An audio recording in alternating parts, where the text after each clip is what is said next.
Can! It's almost! He's done it again! Unbelievable! Oh, straight into the roof of the net. Nice one. Straight down the middle. So a good performance from both. Hello and welcome to Firstpost. I'm Rupha Ramani. Let's get started.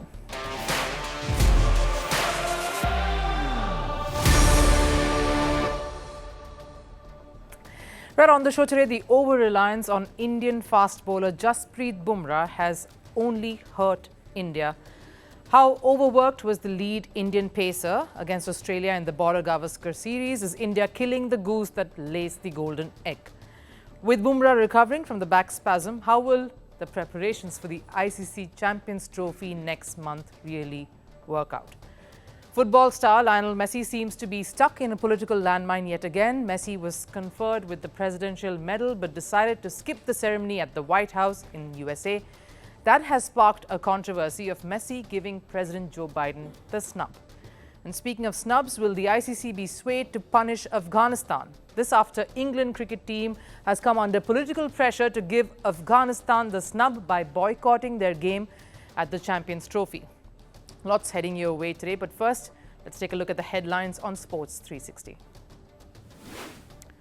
Starting with cricket, South Africa beat Pakistan by 10 wickets in the second and final test in the series. Despite Pakistan's valiant efforts in the second innings, the Proteas chased down the target on the fourth day. Ryan Rickelton was the player of the match for his 259-run knock. With a 2-0 series win, South Africa have qualified for their maiden World Test Championship final, where they will face Australia.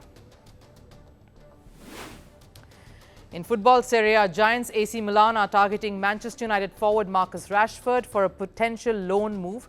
If a loan move happens, United will have to pay a portion of Rashford's $458,000 weekly wages. United management is likely to turn down that offer. On to tennis, Nick Kyrgios has been named in Australia's Davis Cup squad for their tie against Sweden later this month. The Aussie last played a Davis Cup match back in 2019. Kyrgios' inclusion comes after he made a return to competitive tennis for the first time since 2022 following a series of injuries. World Wrestling Entertainment, or the WWE, has made its debut on the OTT platform Netflix with the flagship show Raw. Roman Reigns beat Solo Sikoa and Rhea Ripley outclassed Liv Morgan on the opening night. The 10-year deal, which is worth $5 billion, will bring in shows like Raw, SmackDown and events like WrestleMania. And Australia has cancelled an ice hockey qualifying tournament due to security concerns. The tournament was set to be organised in April in Melbourne. Local media reports say Australia's decision has come due to Israel's participation. Australia Hockey Federation is yet to make an official statement.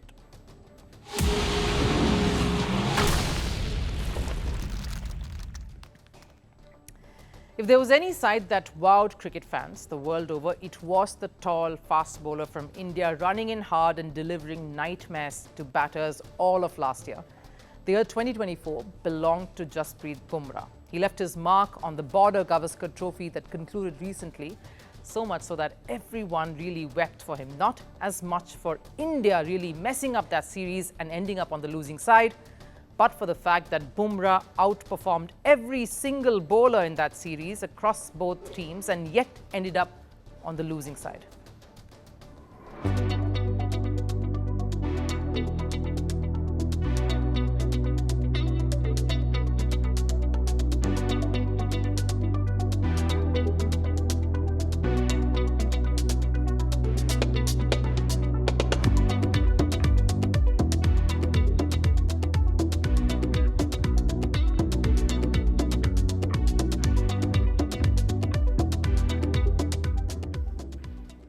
He was the toast of the world. Every time Rohit Sharma needed a wicket, he could only look to India's golden arm Bumrah. The bowler had all the Aussie batters on the mat. He was terrorizing them and they knew it.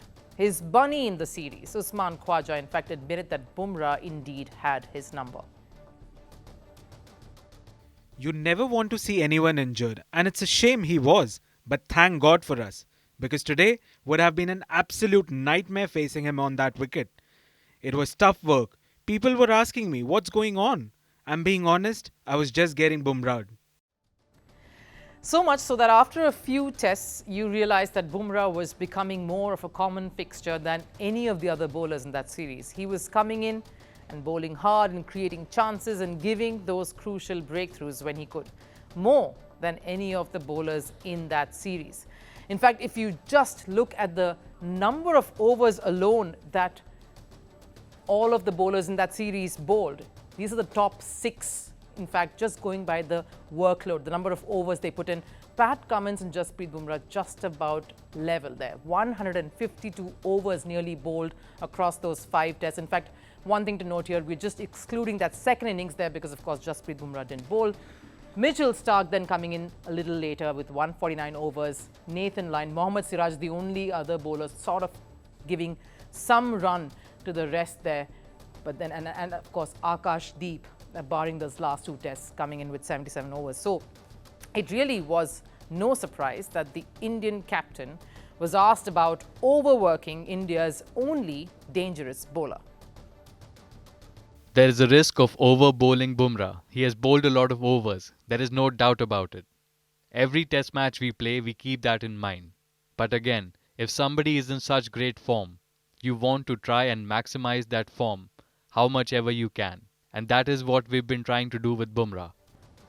Yes, and that came at a price. In fact, at the horrid Melbourne test that saw India throwing away a golden opportunity to take the lead there, the stump mic picked up a conversation between Rohit Sharma, the skipper, and Jasprit Bumrah. He had run through the middle order to dismiss Travis Head, Mitchell Marsh and Alex Carey. Rohit is almost begging him to bowl some more to get rid of that tail. Just one more, and you could hear the fatigue and exhaustion in Bumrah's voice as he says he just doesn't have enough steam to go at it again without a break. Those crucial runs then that Pat Cummins and Nathan Lyon stitched together truly cost India dear. And that's what I'm trying to get at. How could you build pressure on the Aussie batters consistently if it was only coming from one end? India lacked the experience and the impact from the rest of the bowling unit. It is something Bumrah himself reflected upon as he spoke after receiving the Player of the Series award at the end of the Border-Gavaskar Trophy. A lot of learnings for us and experience that our players have gained who've come here for the first time. Being in the game for longer, creating pressure, sometimes absorbing pressure when wickets are difficult. In the nervy moments, whichever team holds their nerve for the longest and sticks together and tries to find a way out of that will win the series. And I hate to relive the trauma that the last 2 days of the Sydney Test really showed us. The stand-in captain, India's biggest hope, Jasprit Bumrah, had to leave the test in the middle to go get scans done for his back, something he has experienced. He had experienced the previous day, in fact, but for the sake of the series, had pushed himself to do just a little more. That's Bumrah for you, knowing what he had gone through just some years back, the horrific back injury that had kept him away from the game for long that he had sustained, and Bumrah still laboured on to see how much more he could give. Needless to say, we know he would have stopped only when he knew he simply had to for the sake of his body. It's a little frustrating because I probably missed out on the spiciest wicket of the series. But that's the way it is. Sometimes you've got to respect your body. You can't fight your body. You have to accept it and move forward. What this injury scare, this niggle really means, unless we know it's any serious, and hopefully it isn't for the sake of India, but what it means is that he is most likely to miss a majority of the white ball series that India is set to play against England. It starts with the T20Is and then goes on to the ODI, which will be key because that's the warm-up event right up to the Champions Trophy that is set to take place in Pakistan next month. Has India unknowingly tried to kill the golden goose here? As its over-reliance on the immensely talented, skilled Bumrah only harmed him? Can the likes of the young Arshdeep Singh, Mohammad Siraj, who's trying his best, as well as Mohammad Shami, who's ready to return after his long injury layoff in that series against England, really step up and show there is ammunition in the rest? We also hear that Mohammad Siraj may be asked to also be maybe given rest during that series against England after all the bowling he had to endure too. Because for any player to continue to be successful, contribute to wins and really grow, there has to be support from the other end. Nothing works in a vacuum, and definitely not India's fast bowling unit. The ICC Champions Trophy is a little over a month away, and one thing that we will get enough of is controversies and drama. Two cricket boards are now at loggerheads ahead of that event, England and Afghanistan. The England and Wales Cricket Board, or the ECB, have been asked to boycott their match against Afghanistan. A group of more than 160 politicians, which include Nigel Farage and Jeremy Corbyn, want the ECB to take a stand against the Taliban regime. With Afghanistan already getting sidelined by major cricket boards over the last few years, is an ICC snub on the cards too? Here's a report. Pakistan's return as host for an ICC event has already turned sour. The word boycott seems to be trending more than the tournament itself. First, it was India threatening to pull out of the tournament unless there was a neutral venue. Pakistan had to compromise on a hybrid model over India's reluctance to travel. Now, with the tournament a few weeks away, a new battle is on the cards. And this involves England's match against Afghanistan scheduled for the 26th of February. A drama that's threatening to derail Afghanistan's tournament debut. England and Wales Cricket Board, or the ECB, have been asked to boycott their match against Afghanistan. A group of 160 politicians, which includes prominent voices like Nigel Farage, Jeremy Corbyn and Lord Kinnock, have condemned the sex apartheid under the Taliban regime.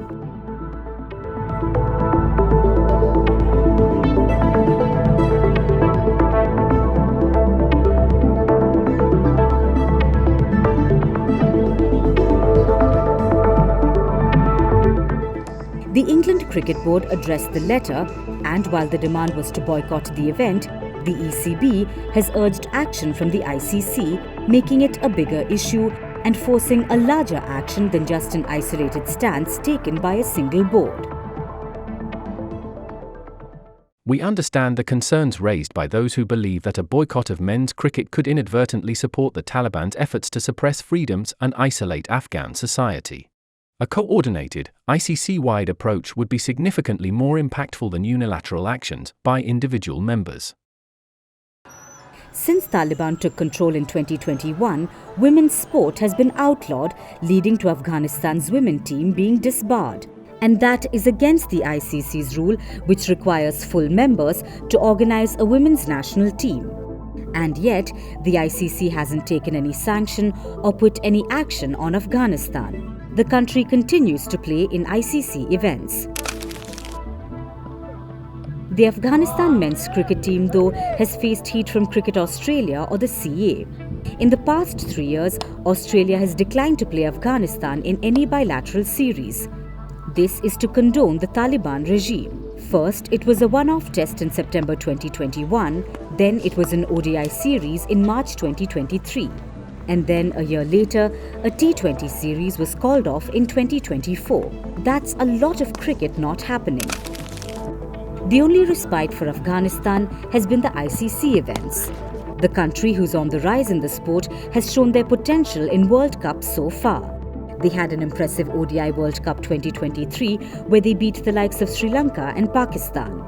They bettered their performance at the T20 World Cup in 2024 by reaching the semi-finals of the event. And their impressive run in the ODI format meant they qualified for the Champions Trophy as one of the top 8 teams. Their first in the history of the tournament, bringing joy to an impoverished country.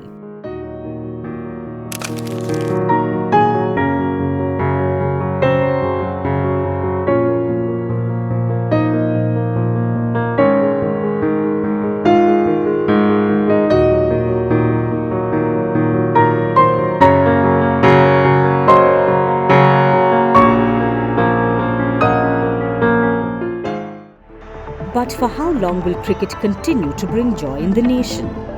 Because with Australia already taking a firm stance and England asked to hold their ground, how long before the ICC is forced to take action and other cricket boards follow suit? While the Afghanistan cricketers do feel that sports and politics should not mix, The continuous sanctions on women by the Taliban has only led to a more volatile environment, alienating Afghanistan cricket from the rest of the world. Even if cricketers themselves don't advocate Taliban sentiments, they are likely to face the consequences.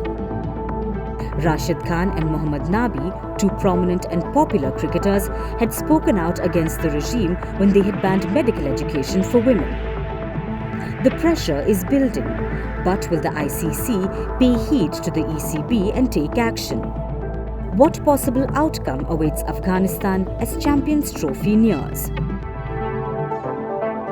Inter Miami captain Lionel Messi was honored with the Presidential Medal of Freedom by US President Joe Biden, the highest civilian honor in the United States, making him the first men's footballer to get the award. But that historic moment turned sour when the Argentine didn't show up for the ceremony that was held at the White House. He was the only absentee among the total of 19 awardees, sparking a controversy that Messi snubbed Biden. And while the Argentina captain has defended his absence by stating scheduling conflict, the footballer finds himself in yet another diplomatic row, something that has become a bit of a common feature with the football legend over the last 1 year. Is Messi stepping on another political landmine? A report. Lionel Messi juggling through defenders is a sight for any football fan. The footballer can dribble past any defender in the world. But when it comes to showing the same skills off the field, the Argentine captain definitely needs help, because he always seems to get caught in political drama, this time in the United States of America. US President Joe Biden awarded Lionel Messi with the Presidential Medal of Freedom, the highest civilian award in the US to honor individuals for their significant social, public or private endeavors. Messi, along with 18 others, were invited for the ceremony at the White House. But Messi's absence confused fans and pundits, especially when he was the only one who gave it a miss. This led to a massive controversy, with many calling Messi's absence as an act of disrespect towards the president.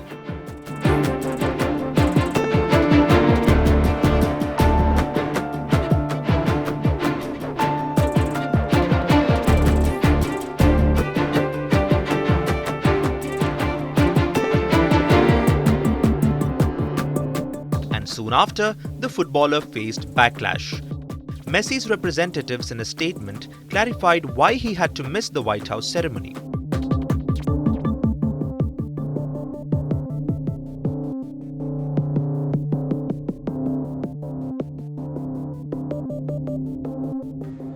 Not the first time Messi finds himself in a diplomatic row. For the past 1 year, Messi and political controversies have walked hand in hand. And this has not been restricted to one continent either. It started in Asia, in Hong Kong, where Messi did not come off the bench for Inter Miami's friendly match, upsetting over 40,000 fans who had turned up just to watch him play, leaving the Hong Kong government officials red-faced. Shots were fired, and that led to Messi having to apologize. And the matter did not end there. China hit back by cancelling 2 Argentina friendly matches which they were set to host last year. In another incident, Argentina's Copa America win in the United States turned sour after their players were filmed singing a derogatory song targeting French players, a racist one that questioned French players' sexuality and their heritage. While Messi was not present in the video, his silence as the captain of the team received a lot of flack. When Argentina's deputy sports minister asked Messi to apologize for his team's behavior, the minister himself was sacked, and Messi remained silent. This time at least, his representatives tried to do some damage control on the snubbing Biden row, only after the issue escalated though. But will it be enough? Messi is believed to be enjoying his time off after the intense MLS season with his family. The footballer is believed to be in vacation mode, which is the reason why he missed the ceremony. Sure, Messi has every right to prioritize his family or his other commitments. But has he played his cards right this time? Given Messi's global recognition, it comes with more responsibilities too. The leader of a country wanted to honor Messi for his contribution to the society and to the game of football. And here, the Argentina captain wasn't just representing himself, he was representing a league, the MLS, and the whole football world. and Messi not attending the ceremony just opened up a whole new political drama, a landmine which Messi could have probably avoided by just showing up. Time for last serve. The annual teddy bear toss tradition continued during the Hershey Bears versus Providence Bruins ice hockey match that took place in Pennsylvania. The club collected a record 102,343 teddy bears for donation as fans threw the stuffed toys onto the ice after the first goal of the match. Take a look.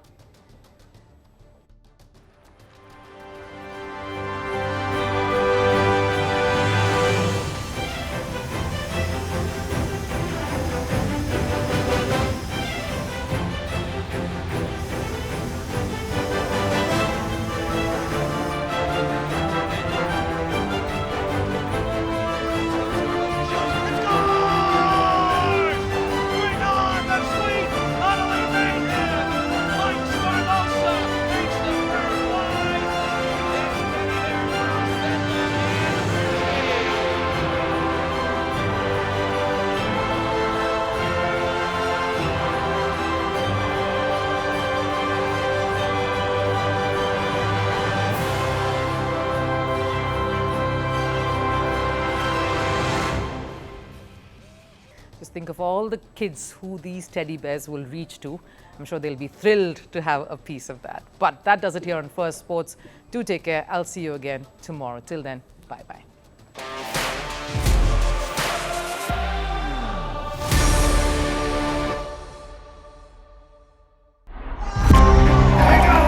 From breaking news to the day's biggest controversies, shedding light on the world's top headlines. Detailed analysis on the stories that matter the most to you. Catch it all on Spotlight at 6 p.m. India time and 12:30 GMT. Only on First Post.